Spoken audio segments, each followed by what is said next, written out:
We're now living in dopamine land, where we become obsessed with the pleasure of quick dopamine. Our brain evolved for 300,000 years for a certain lifestyle. The modern lifestyle for the last 30 years has become very different. Lots of people will be going about life feeling kind of flat or demotivated or a bit unhappy with their work or their career or their relationship. But they might not be realizing, for example, that the phone might actually be right at the source of that challenge. Social media feeds operate very similarly to a gambling slot machine. It's just depleting this vital resource for our motivation and focus. There's a lot of work to be done for humanity to thrive in a tech-based world. Our guest today is a neuroscientist, an entrepreneur, a best-selling author. His work has reached millions of people online and through his book and through events that he organizes across the UK and the US. He has helped some of the world's largest organizations navigate through their mental health strategy. He has a very simple, very powerful mission. What he wants to do is he wants to make neuroscience a force for people to be able to be transformed in an age where our brains are being rewired by digital technology. He breaks down for people how the four brain chemicals, dopamine, oxytocin, serotonin, and endorphins, are the real levers of mental health. And he talks about science, but also he talks about his own personal experience battling his own addiction of dopamine-driven habits and finding a way to balance it all out using science, but also being really rooted in the day-to-day. So I'm extremely excited to welcome and have a conversation with TJ Power. We were super excited to discover your social media feed, funny enough, and how you make a lot of these kind of super advanced scientific concepts pretty accessible to a lot of people. So thank you very much for putting this content out in the world. It's super cool. But yeah, I think you were just talking about the app that you're using, which is cool.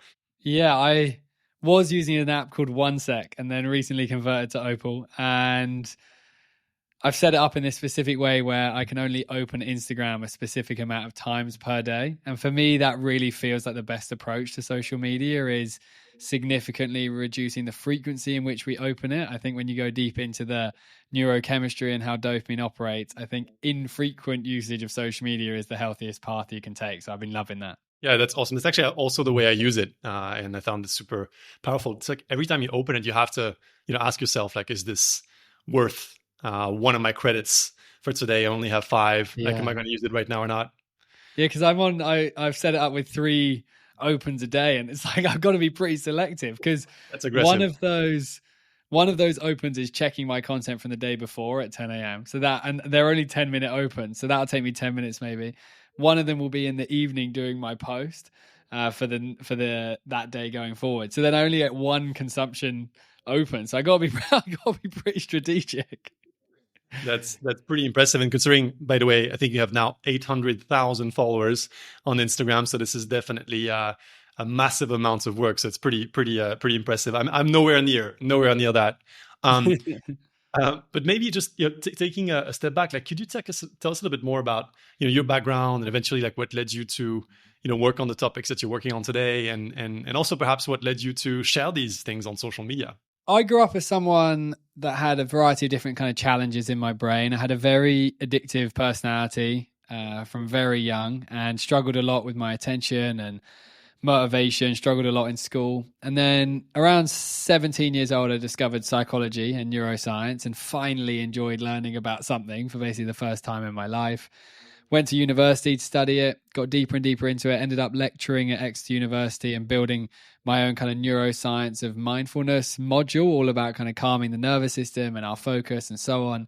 Then I really discovered, like, wow, I can actually teach in this topic. Like, I loved sharing about it. I felt like I deeply had the challenges that people were facing with their phone addiction and social media and so on.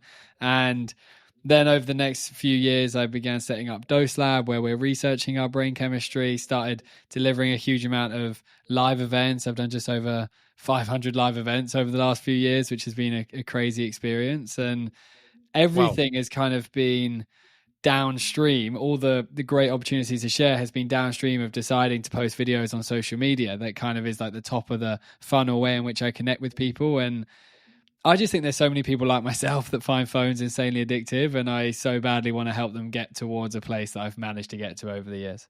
So you're also using social media to post your work, but also learn about what are the things that people are interested in. Is that correct? For sure. Like I like having an idea of what's going on in the world, just not too much of an idea. And I think there's a lot of phenomenal content that's created online. There's also things that can make you laugh. I also met, for example, my now fiance via Instagram. She was in Australia and I was in the UK. So there's a huge amount of benefit to social media. It just also can come at a cost if it's overused. Yeah, of course. That's what makes it tricky. It's not, you can't just put everything, remove everything and kind of move on to something else. It has so many beautiful things in it. It's a bit like water, in the sense water can drown you and you require it to save your life from a hydration point of view. And like social media can be the best thing in the world, but can also cause a lot of disruption. So it's like double-edged. Yeah, I love that analogy. That's a good one.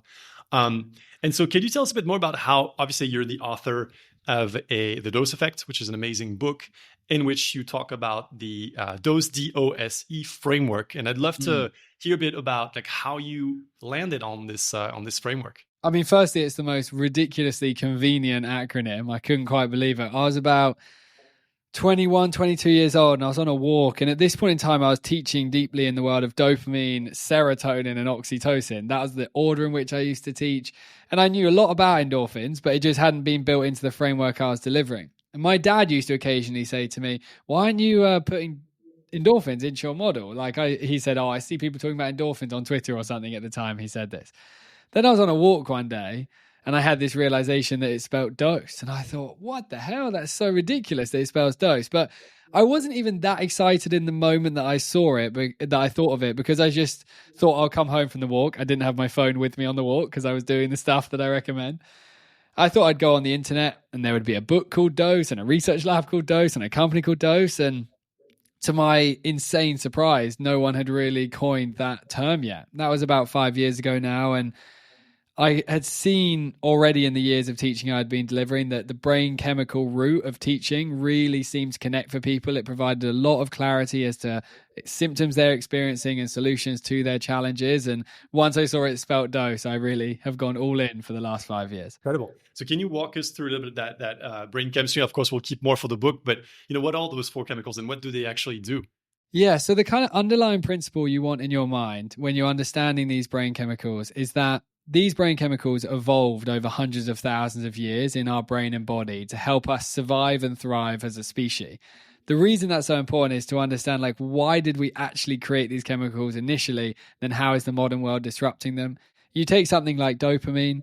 Dopamine is designed to build all of our motivation to do hard things. For our ancestors, they had to scratch rocks together for hours to make fire. They had to build shelters, hunt, forage for fruit. Life was a lot of effort, dopamine motivated to do these things. Oxytocin is this connection chemical. We're a deeply social species. We're not designed to be isolated on our own. Another animal in the animal kingdom, like a polar bear, for example, is quite an isolated species. We are not like the polar bear. We're designed to operate in groups. Oxytocin is this chemical that really needs human connection and is, again, getting disrupted because I basically argue in a lot of my teachings that we're now living in dopamine land where we've become obsessed with the pleasure of quick dopamine, and that's coming at a cost to less oxytocin, less connection. We then have serotonin, which is all about our mood and our energy levels. It's really created through natural actions. And then we have endorphins, which really de-stresses our brain, makes our brain more resilient to stress. And that's created through hard physical work. So these are chemicals that have been there forever. And you mentioned the roots of why they were here and why they developed. Can you talk a little bit more about where's the modern world doing to this and how's that changing things? Yeah, so the reason I mention that, there's this brilliant theoretical framework by this chap called Gluckman, which is called evolutionary mismatch. And this is the idea that our brain evolved for 300,000 years for a certain lifestyle. The modern lifestyle for the last 30 years has become very different. About 30 years ago, the kind of sedentary digital revolution began, where it was like, okay, humans are now going to sit down all day inside behind screens. And that's just rapidly growing. Even since COVID, that's become much, much stronger. And if we're to look at these 4 chemicals, from a dopamine perspective, we're actually hijacking dopamine. We're creating artificial ways to stimulate it without effort. Originally, we had to earn it through effort. Now we can get it via our phones, nicotine, sugar, booze, and so on, pornography, and we can artificially spike it, which is exhausting kind of the dopamine engine. If you imagine it like a car engine, it's burning the engine out, causing a lot of deflation and low mood and so on. Oxytocin, it's all about connection. Every time that we're sort of lying in bed with our partner and we're both scrolling our phones, we're choosing dopamine over oxytocin, and that's starving us of connection. And it's so important for calming our nervous system, this oxytocin chemical. Serotonin is largely about things like nature, sunlight, sleep, gut health, these really like natural, nice, calm experiences. And again, like our obsession, we're spending all of our life behind screens, is disrupting how much time we spend in nature. It's disrupting our sleep. It's disrupting our sunlight exposure. And then when it comes to the endorphins, the physical activity one, interestingly, someone went and visited the Hadza in Central Africa. They're a tribe that still operate today. A modern human went and visited them. I was watching this documentary and he was tracking his steps. And nowadays, like if you do a day where you get, say, 10,000 steps, for me, that's a solid day. I've got 10,000 steps there. I wear one of those rings that tracks my steps. And when he went and had a day with the Hadza, by 3 p.m., he had done 40,000 steps. That was just their normal day. They weren't like, let's go and do loads of steps. They just naturally did 40,000 steps. And when you look at the modern lifestyle, we're just very, very sedentary. And from an endorphins perspective, our body wants a much more physical experience. What is it specifically about screens that causes much of this imbalance? Is there something specific here? Yeah, so there's a variety of areas of this screen conversation. There's obviously, of course, people that go down the blue light lane, the kind of artificial stimulation of light that's very stressful for our system, especially at nighttime. That's a really interesting lane. For me, I'm most interested in the dopamine addiction to the screen. And just to put a bit of neuroscience behind this, you can kind of visualize this in your mind. You have an area of your brain called the ventral tegmental area. It's called the VTA. And your VTA is like a little dopamine factory in the center of your brain, like a little factory. And what it can do is it can create what we call dopamine vesicles, like little dopamine bubbles. When you're doing something that's effortful, your brain manufactures these dopamine bubbles in order to help you engage effort. And then what it will do is it will occasionally ship these bubbles from the dopamine factory to what we call your nucleus accumbens, which is your reward center. To make that nice and simple, if you were cleaning your house, a boring task that's effort, you'll be making bubbles in the factory. What you'll notice is you'll gradually actually feel kind of good from the fact you're cleaning your house. Your brain is slowly shipping these bubbles to the reward center in a nice natural cycle. When you take something like scrolling social media, when we go on our Instagram Reels feed, for example, what happens is your brain isn't engaging any effort at all. So the factory doesn't have to manufacture any bubbles, but your brain is experiencing a huge amount of pleasure. So the factory starts sending loads of these bubbles towards the reward center. What that then does is give you a very, very pleasurable feeling for a period of time. But then eventually when you come off your phone, you'll notice like you can't really bother to do anything. You can't focus, you can't bother to do any work, and you just sort of sit around feeling kind of low and flat. The reason being is that you've emptied your factory. You've sent them all to the reward center using the social media. Your factory, your dopamine factory is now empty. And I think that's the biggest thing with social media and the phones and the technology in general is just depleting this vital resource for our motivation and focus. Yeah, that's worrying. But thank you for sharing that as well, so clearly. And you're a neuroscientist, obviously. And how much do you think the companies that are building these tools understand the science behind all this? I mean, they're very familiar that if they can get your dopamine to increase as quickly as possible when you open the app, then you're going to be more likely to stay. They know that if you're randomly delivered reward, it's going to be more addictive. Like if you take something like when you gamble on a slot machine, the reason slot machines are so addictive is because most of the time you lose and occasionally you win. And for our ancestors, that's actually how humanity always operated. When you went hunting, most of the time you lose, occasionally you win. But it wouldn't be the case where you're lose, win every sort of 5 to 10 seconds. For our ancestors, like a whole day of that journey with the dopamine. And social media feeds operate very similarly to a gambling slot machine. Not every video is interesting. Occasionally something really engages your attention. I think these things are very known by the people that run these companies. And I also think it's within our responsibility to find a solution to it though. Right. I don't think I think it'd be amazing if Instagram created a thing where you could only open it 3 times a day. I think that would be amazing for society. And I think honestly, mental health would transform at a rapid rate. I unfortunately just don't see that being the path that is going to occur. And I think things like what you guys are doing with Opal, and then exactly what we're trying to do with Dose, where we teach people the underlying behavioral change they can create to alter the relationship, I think that's the solution.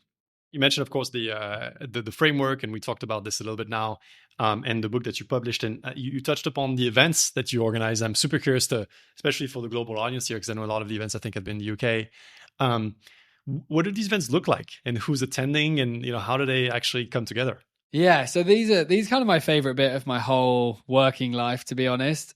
As I shared at the beginning of this conversation, I struggled a lot with school and being educated in general because I just really couldn't focus, and I found it quite boring to learn information just because of the way in which it was delivered. And when I then found myself suddenly delivering teaching like a teacher, I thought, wow, this is ironic because this is the thing I didn't like growing up. And I decided to really go down a different route where Dose is unbelievably visually engaging for the audience to look at. It's incredibly gamified. The session itself, almost ironically, actually uses the phone. We have a software on the phone that gets them competing with one another and voting, and there's live leaderboards. And the sessions are designed to just give people an unbelievably clear, story-led idea as to why they're struggling in their brain and exactly the actions they can take to optimize each of these 4 chemicals. And they're very high energy. I get pretty into it when I'm on stage delivering, and it's great fun. That's incredible. And so do they happen mostly in schools or in other venues? Yeah, so we do about half and half companies and schools. We've trained I've done just over 500 of these in a huge range of organizations. And just recently we crossed over 80,000 people have come through these now, which is really cool. And it's all over the world. I've got lots of trips to America this year as well, which is exciting. And then Australia we've been doing, and then a lot in the UK and Switzerland as well.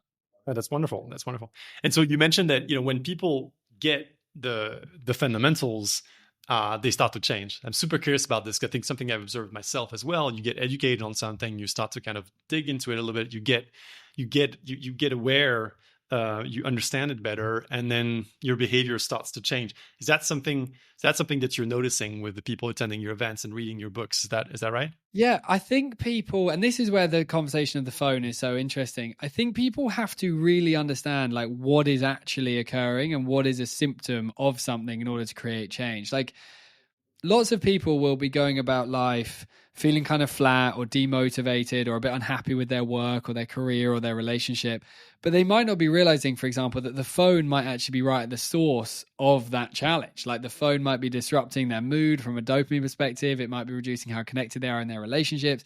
It might be making them less productive. And a huge amount of it is just awareness to then motivate change. And another example of this is when people get these different health trackers, these like bands or rings and stuff like that, they start tracking their HRV, their heart rate variability. And it's fascinating seeing how quickly people change their relationship with alcohol when they start wearing these trackers. Because suddenly alcohol goes from this thing that's just like pure fun and just like, I love alcohol, it kind of gives me hangovers, to then you actually see the data and you're like, whoa, like this is what it's doing to my heart and my stress and my sleep. And very quickly your relationship with alcohol can change when awareness is truly found. And with all of these areas that we're trying to help people around these brain chemicals, we just want them to become really aware of how that chemical operates and really aware of how they could be maybe hurting it, but then also how they could make it much better. That's wonderful. So you mentioned that you use Opal, which I'm so happy about, and that you're finding it useful. And we're so thrilled to have amazing people, very knowledgeable like you. They're using the app and can share back tips with the community, which is incredible. I was wondering, so you talk about the health trackers and the relationship to alcohol. So do you think a technology, in particular an app, can have the same effects for screen time and phones? And I would love to know a little bit more about, Opal and in particular, and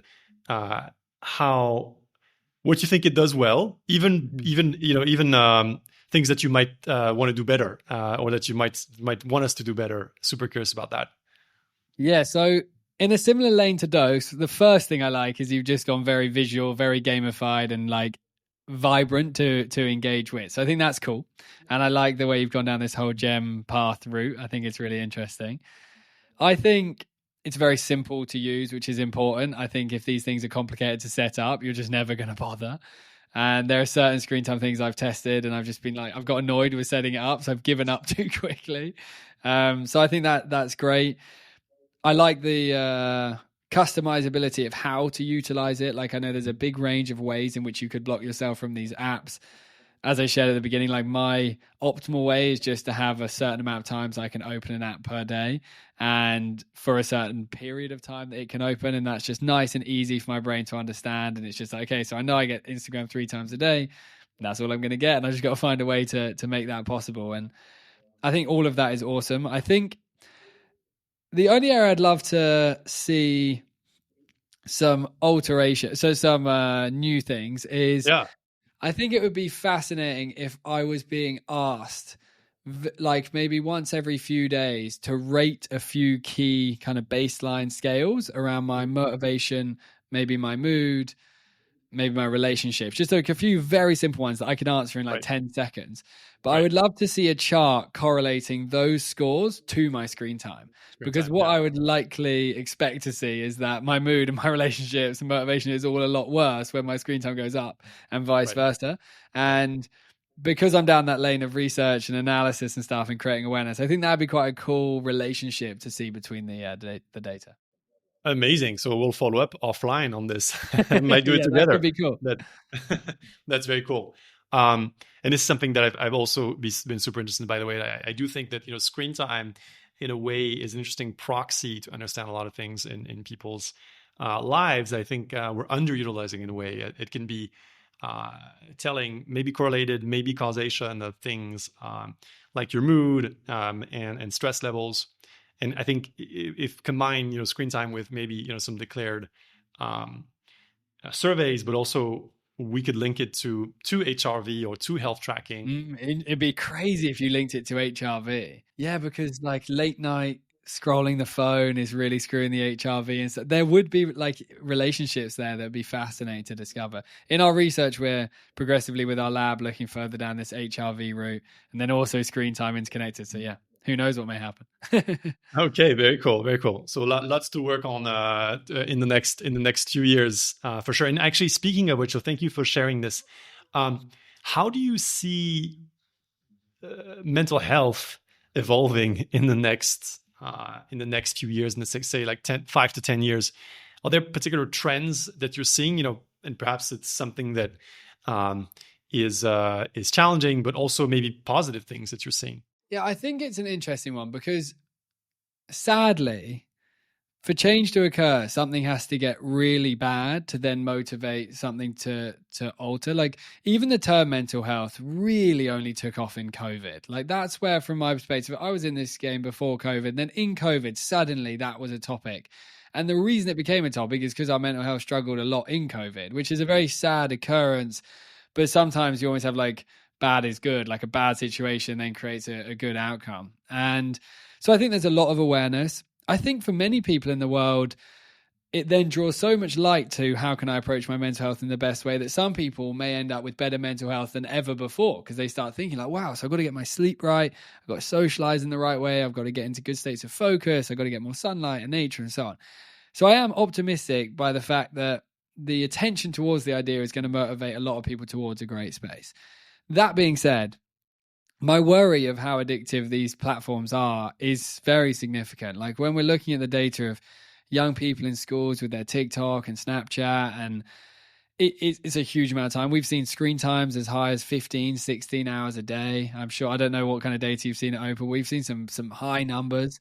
And I do feel a lot of a worry as to what that is actually going to do. Not just the dopamine destruction when you're on the phone, but how the phone is stopping us doing so many other things, stopping us socializing, stopping us like eating and sleeping and working and all the fundamentals that we need to mentally thrive. So I'm optimistic in a sense, but I do think there's a lot of work to be done for humanity to thrive in a tech-based world. I share your the balanced view here of, some things are worrying and some things are pretty encouraging. I think one thing I would say, we do see the same kind of, worrying data, in particular amongst teenagers, students. I do think that there is an awareness level that is actually very encouraging, particularly amongst teenagers, like it's middle school American kind of age. So age, 14, 15, 16, who are, for example, by themselves, using an app like Opal, which you wouldn't necessarily think about if you're an adult. So a lot of people, a lot of students, high school age and junior high school age, are using the app on their own. Maybe they've seen the generations game before, perhaps like an older brother, sister, or cousin, and they've seen what it's done to them, and they wanna be different. So I think that's an interesting engine for change of like we're a new generation, we're gonna do things differently. I wonder if you see any signs that, I mean, you spend a lot of time in school, so obviously there is some interest there as well. Definitely. I think everything's always kind of like a pendulum swinging one way to the other. Like, for example, alcohol with that generation is significantly less. Like, Right. I grew up in a generation where like our whole life was built upon like partying and alcohol from a very young age. And I don't know if the UK is particularly bad, but I think it's across the world that Around the everyone world. seemed to drink a lot. And then when I look at this generation, the alcohol is reduced massively. It's almost like my generation overdid it, so they're going to underdo it in a good way. They're going to underdo it, which is what would be great for their brains. Maybe the same is occurring with the social media. I think maybe even the next generation after them will be the ones that really see a big change, because I think these current teenagers are going to have the highest screen times of all time. Maybe they're going to be the unfortunate people that are in that generation. That being said, kids in schools do want to hear the information we share. Like when I first started going in schools, I thought, wow, this is going to be a big uphill battle to try and get these kids to even desire to go to nature and build a fort instead of scrolling their phones, for example. I thought it was going to be a huge battle. Kids are so open to it. They so feel the pain that the phone is creating in their life. Even a conversation I had with this kid the other day, he's about 13 in a school on Friday. He was saying like he doesn't even like scrolling TikTok in the evening, but he actually just doesn't know what else to do. Like he's like, what else do I do but scroll TikTok? And he doesn't even want to be doing it, but he's doing it. So I feel optimistic that there is a growing change in that generation. I saw a big article in the New York Post today about loads of teenagers swapping their phones for like flip phones and stuff like that. Sure. There's a growing movement in the US. So yeah, unfortunately, it's that situation where if it gets bad enough, change occurs, and like maybe they feel the addiction. They're thinking, right, let's swap things up here. So let's say you're in high school today, and you want to change. Like, where do you start? What's the kind of like practical tip that you give, let's say, a student who wants change? Yeah, so I believe the most important change you can make, and this is in your whole life with anything, everything included, I think the most important change is not going on the phone as soon as we wake up in the morning. I think it's massive, this. And if you, for example, took a group of hunter-gatherers and say I went and visited them and watched them with their morning routines every day for 30 days, and they were waking up and making fires and building shelters and foraging and all that kind of stuff. And then for 5 days, I went around that group, and every morning when they woke up in the morning, I handed each of them a donut, and they were like, whoa, I'm woken up and I'm eating a donut. Very quickly, those hunter-gatherers would start waking up expecting the donut, and their desire to go and pursue finding dopamine through other sources would rapidly reduce because their brain woke up and had dopamine straight away. Going on our phone as soon as we wake up is very similar to a metaphorical donut for our brain. It's very, very similar from a neuronal transfer perspective. And if we can delay that first moment of social media and dopamine, it's massive for the addiction. It really is the source of breaking the addiction. And we'll work with the kids as to like when they wake up, what are you going to do instead? Even things like how are you going to make sure you have an alarm that wakes you up? What are you going to do that's effort? You're going to brush your teeth, splash cold water on your face, have your shower, make your bed. But how can we make sure there's at least 5 minutes before we go on the phone, and then gradually we work that a bit longer? Sure. Yeah. The habits of the first thing you do in the morning really, really matter, right? And kind of spill over throughout the entire day. We do a few different things with them. We'll do things like they have to do press ups in order to earn their phone. So some kids are open to like, okay, if I've done my 30 press ups, then I'm allowed my phone. So they'll do like 5, 10, 15, 20, 30 press ups. Some will do squats. Some start building rules where they have to have got 1,000 steps before they can go on their phone. So we'll work on different frameworks by they're having to physically earn their phone through effort. And that ultimately really is the answer here. Interesting. That's great. And you obviously spend time as well with companies, different kinds of companies. And I wonder, how should companies rethink digital habits or digital well-being for members of their team? Yeah, I mean, I think you then have to also consider what's going on with the computer, because we have Right. a very addictive relationship with our computers as well. It's not quite as challenging as the phone, but if, for example, you're doing a task and it's quite hard, the task, and you begin to hit a wall of difficulty where you're like, I can't quite think of the solution to this challenge I'm facing. Often in that moment, we then go on LinkedIn and we go and check our notifications on LinkedIn, or we go and scroll our email, or we open Slack. And it's very damaging to the dopamine system to constantly change task and never just isolate into deep focus on Right. one thing at a time. And I'd Right. say one of the most amazing thing companies can do is just start building a framework of one task, then the next task, then the next task, instead of this current approach to computing that we have as a species, which is all tasks at once all day. I don't think that's the optimal way for productivity or mental health. Right. Yeah, that's a lot of also team kind of dynamics and habits to change that we found to be interesting as well. We were starting to have some teams as well that you trying to kind of socialize the app of Opal to the group so that everybody kind of understands these things and can set aside time of deep focus during the day as well, Cool. that they can kind of communicate back to the team. So that's something that's been interesting as well. But I think it's just scratching the surface yet, because we do expect in a lot of team environments, people expect kind of instant responses, being able to, people to be kind of online and available all the time. That's a challenge, right, for brain chemistry. It is. And it's not that I don't think that's useful. Like, throughout much of my day, I need to be very available to my team. But they also understand that at certain periods, maybe once or twice a day, I'm not available. For example, in this moment right now, I'm not available. I'm not going to click on my WhatsApp whilst you and I are chatting away. And if I did, my dopamine system would be like, whoa, what the hell is going on? And Yeah. I think it's just like a new understanding of like some periods of deep focus, then also lots of periods of being able to cross communicate and work as a team. But I think right now we're not getting the deep focus, that's for sure. Right. Right.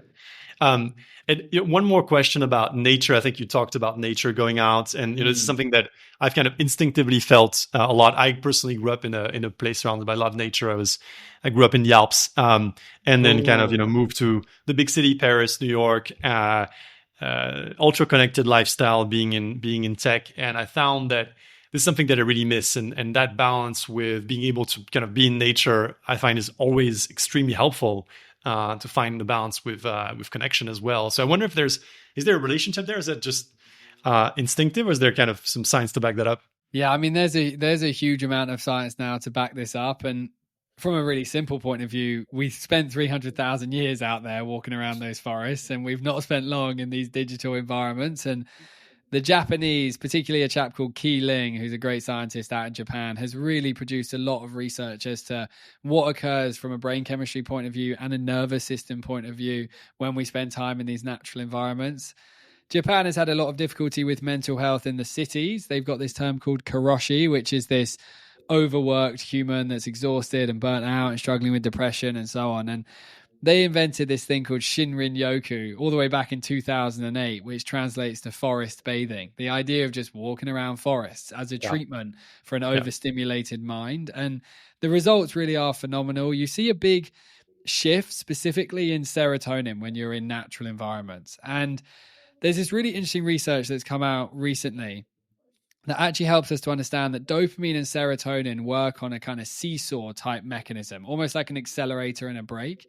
And when we're in a deep state of dopamine, so like when we're scrolling our phone, our serotonin won't really function during that moment. It'll take a pause.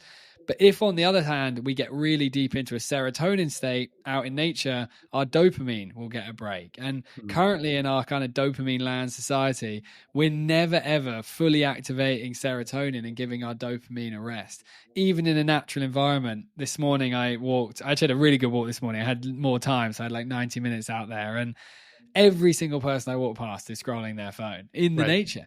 And therefore your brain it's kind of in the nature, but really it's still in dopamine land. Whereas if you can be in the nature and be fully present in the nature, serotonin is going to get an opportunity to really activate. Serotonin is very calming for our nervous system. It's very good for lifting our mood. It's good for restoring our energy levels.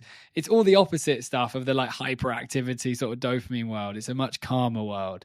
And the more time we can spend in there, the better our brain chemistry is going to operate. It really is the opposite. It's like phones and screens are the modern invention. Nature is the ancestral ancient invention. And we need a mix of them as we head towards AI robot land. So that's also a very practical tip for everyone, listening. I think it's, most people have access to a park somewhere, or some piece of nature. It could be harder for some than others, but generally it's something that is within reach. And turn the phone off when you're going out there. And I think this concept of forest bathing is really, really incredible. It's something I felt personally. Also, if you've used the app, you might have noticed that we have these kind of images that show up to make you wait a little bit before you can take a break, for example, in your session. So we try to bring images of nature, because I think I read somewhere that even an image of a tree, for example, of green, even if it's on your phone, can also activate a similar kind of response. Obviously not as powerful as going into real nature, but hopefully it can inspire people to also think, wait, maybe I'll go out there next time. Definitely. And visual cues are very significant in research. There's a lot of interesting research when you look at urban versus rural environments and people looking at them and what happens in their brain chemistry and so on. The other thing good about that feature is you're making someone do the breath. I really try and remind myself to do the breath, but breathing in a slow pattern is very good for this serotonin pathway as well. Like when I'm in the nature, I'm just walking around trying to take deep breaths, trying to chill myself out after being hooked on tech all day. And that simple feature, just like bit of nature, bit of breath, these are just breaking up this addictive, overwhelming cycle that we currently operate in. So it's a smart approach. Oh, that's wonderful. TJ, thank you so much for spending the time and handing out all these amazing advice and inspiration for people in the community. Question for you, where can people find more about your work and dive deeper? My main kind of channel is Instagram. That's at TJ Power on Instagram. If you have a look over there, I reckon I can convince you to get a much better relationship with your phone. And then my new book's called The Dose Effect, and you can search that on all the different book type platforms, and it will take you on a really cool visual story-led journey to optimizing each of these chemicals. Thank you very much for spending the time. It's been a real pleasure talking to you, learning about your research, about your work, and about some amazing tips for the community. Thank you so much. Thanks for having me, man. And thanks for helping people reduce their screen time.